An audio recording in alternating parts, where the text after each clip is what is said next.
All right, now let us get an update on what transpired in court today. And our reporter Sipho Kekana joins us now. Sipho, a very good afternoon to you. Look, Mosia, the first investigating officer who attended to the Meyiwa murder scene, criticized for his handling of the crime scene. Talk to us about what transpired in court today.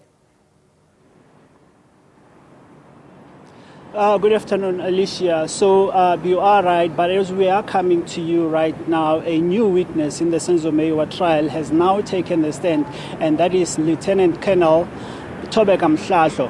And you'll recall, according to Mosia's evidence, Mhlahlo was the officer who arrived on the scene the following morning after the incident and discovered the bullet projectile on top of the kitchen counter at Khumalo's home in Vosloorus.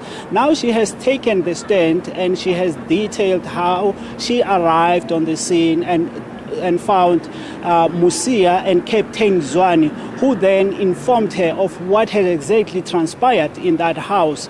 And she says she found Mosia already busy with the investigations. All she did when she got there was to just take the pictures of the exhibits that Mosia was putting together and packaging for further investigation. And you would recall that the exhibits that Mosia was taking on that day have become very, very critical. They've become topical points in this trial. According to Mosia, the bullet projectile that was found there was found by Mhlahlo. Now we understand that that bullet projectile could have then been discovered after 9 a.m. on the 27th of October 2014. And this is because, according to Mhlahlo's evidence right now, she only arrived on the scene at about 9:10.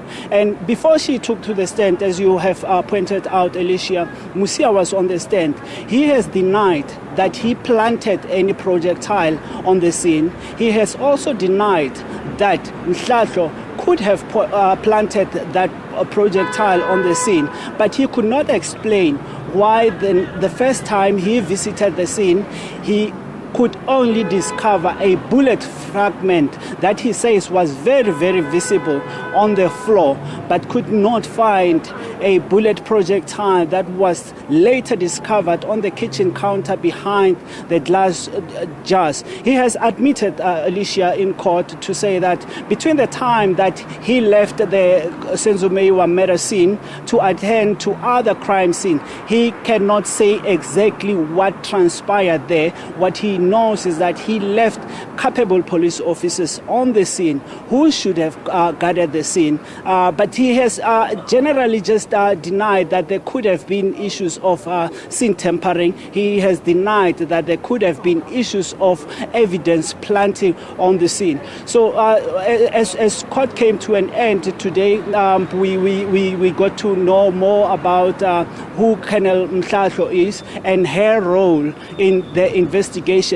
So what we have been told so far is that she has not done any investigation other than taking the pictures of the exhibits and trying to lift the fingerprints of different spots inside that house. Also, Alicia, what also came out in court was the fact that we've come to now learn that that bullet projectile and the bullet fragment that were found on the morning following Senzo Meyiwa's murder were only ballistically examined 6 years after the incident, and this came through during Advocate Zitulele Nxumalo's cross-examination of the witness.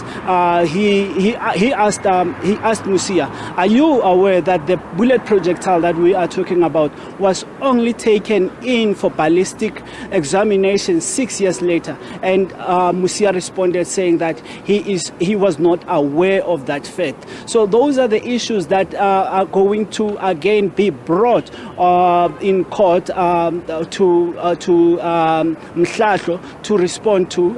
We are expecting that she is going to be taking the stand again tomorrow to continue with cross-examination, and those are some of the issues that she is going to be facing from the defense. We are expecting that at some point tomorrow there is the likelihood that she is going to wrap up her evidence in chief, and when she does that, then the defense will start the cross-examination. Alicia. All right, we're going to leave it there. That is, of course, our reporter on the scene at the Pretoria High Court, Sipho Kekana there.